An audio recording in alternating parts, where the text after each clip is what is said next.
Bismillahirrahmanirrahim.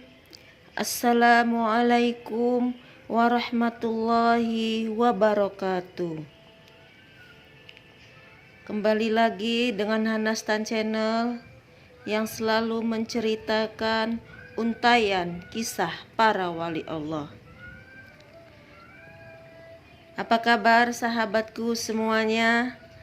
Mudah-mudahan sahabat semua dalam keadaan sehat walafiat dan dalam lindungan Allah Subhanahu wa taala. Amin ya rabbal alamin. Kali ini kami akan menceritakan tentang hadiah orang hidup sampai kepada orang yang meninggal. Sahabat, sebelum memulai cerita ini, bagi sahabat yang baru menemukan channel kami, jangan lupa tekan tombol like, subscribe, dan juga komennya. Dan bagi sahabat yang selalu menyimak cerita kami ucapkan terima kasih. Semoga hanya Allah sajalah yang bisa membalas segala kebaikan sahabat. Baiklah sahabat, langsung saja saya bercerita. Diceritakan dari setengah orang kaum solihin radhiyallahu an, di dalam tidurku aku melihat seolah-olah ahli kubur itu telah bangun dan keluar dari kuburan mereka.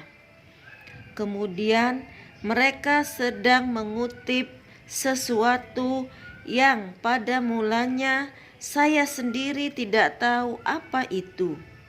Saya sungguh heran memikirkan tentang keadaan mereka itu.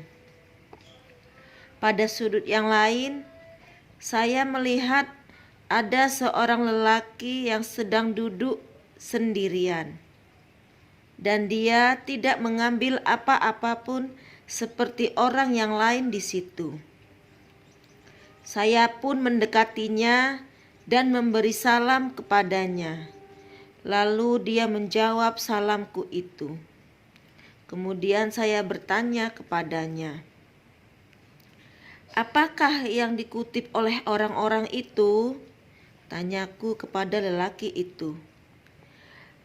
"Oh, mereka itu sedang mengutip apa yang dihadiahkan oleh kaum muslimin kepada orang-orang yang sudah mati, berupa bacaan Al-Quran, sedekah, dan doa." Jawabnya. "Kenapa kau tidak mengutip seperti mereka?" Tanyaku lagi. "Apakah kau tidak memerlukannya?" "Ya, aku sudah berkecukupan dan tidak perlu lagi mengutip seperti itu." "Kecukupan bagaimana? Bukankah orang mati itu memerlukan hadiah orang yang hidup?"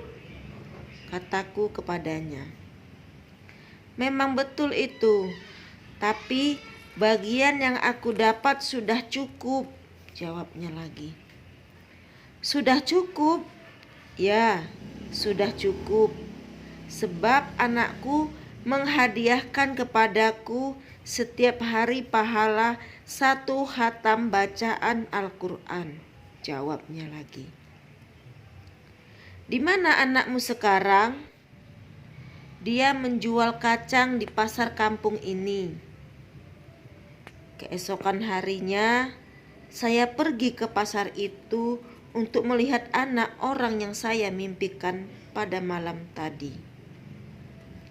Saya berputar-putar sehingga saya melihat seorang pemuda yang menjual kacang. Namun, bibirnya bergerak-gerak membaca sesuatu. Kata hatiku, pasti dia inilah anak orang itu. Saya datang kepadanya dan bertanya, Kenapa kau menggerak-gerakkan bibirmu itu? Saya membaca Al-Quran. Belum ada orang yang datang membeli, maka saya membaca Al-Quran lah, jawabnya. Berapa juz satu hari kau baca? Saya baca satu hari satu khatam, yakni 30 juz. Kemudian saya hadiahkan pahalanya untuk roh ayahku. Jelasnya lagi. Wah, bukan main rajin engkau. Tentulah ayahmu senang di dalam kuburnya sana. Saya memujinya. Lama sesudah itu, saya bermimpi lagi. Suatu mimpi yang sama mengenai penghuni-penghuni kubur itu. Saya lihat mereka sedang giat mengumpulkan hadiah-hadiah pahala yang dikirimkan oleh orang hidup untuk orang yang mati. Kali ini saya lihat orang yang duduk dulu itu sama-sama mengutip hadiah-hadiah itu. Ajaib pula, mengapa dia kini ikut mengutip? Dulu dia berkata dia tidak perlu hadiah itu. Pada besoknya saya bergegas pergi ke pasar untuk mencari pemuda yang dikatakan anak orang yang saya mimpikan itu. Saya melihat tempatnya telah diduduki oleh orang lain. Saya coba berputar lagi. Mungkin saya terhilap tempat.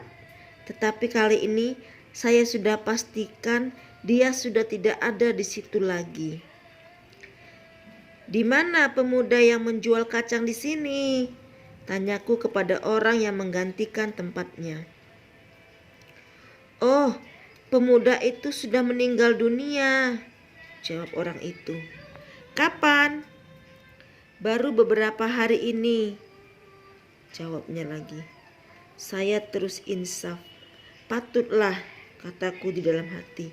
Saya lihat orang itu sekarang sudah ikut mengutip-ngutip pahala kiriman kaum muslimin itu.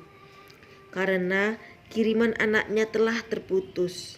Sebab anaknya sudah meninggal dunia dan tidak ada orang lain yang membacakan Al-Quran untuknya lagi.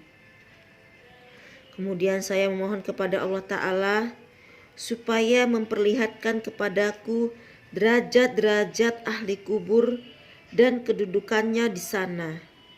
Maka saya bermimpi lagi. Melihat keadaan dunia seakan-akan sudah kiamat. Kuburan telah terbelah. Lalu saya melihat orang-orang di balik kubur itu.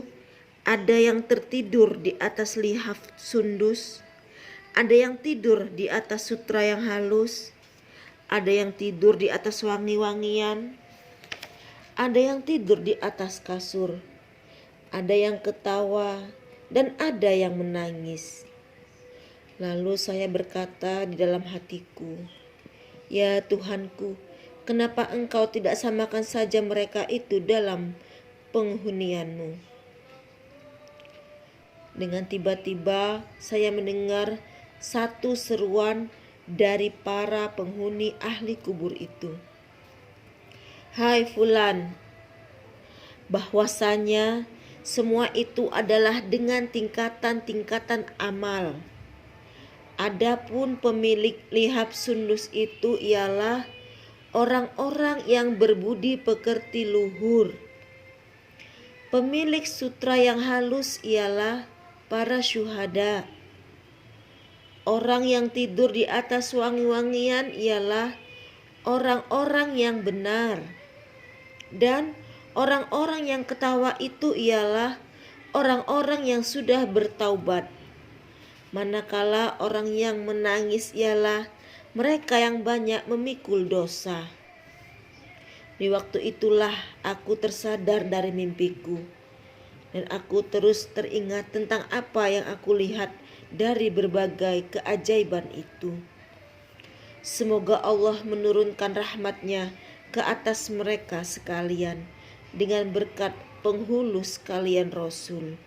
Amin ya Rabbal Alamin. Cukup sekian cerita dari kami. Mudah-mudahan dengan cerita tadi para sahabat semuanya bisa mengambil hikmahnya. Dan semoga Allah selalu memberi rahmatnya kepada kita agar kita terlindung dari mara bahaya. Dan semoga Allah selalu melimpahkan rahmatnya kepada kita semua. Bagi sahabat yang ingin mendengarkan kisah wali Allah yang lainnya, jangan lupa tekan tombol like, subscribe, dan komennya, serta tombol loncengnya. Billahi taufik wal hidayah. Assalamualaikum warahmatullahi wabarakatuh.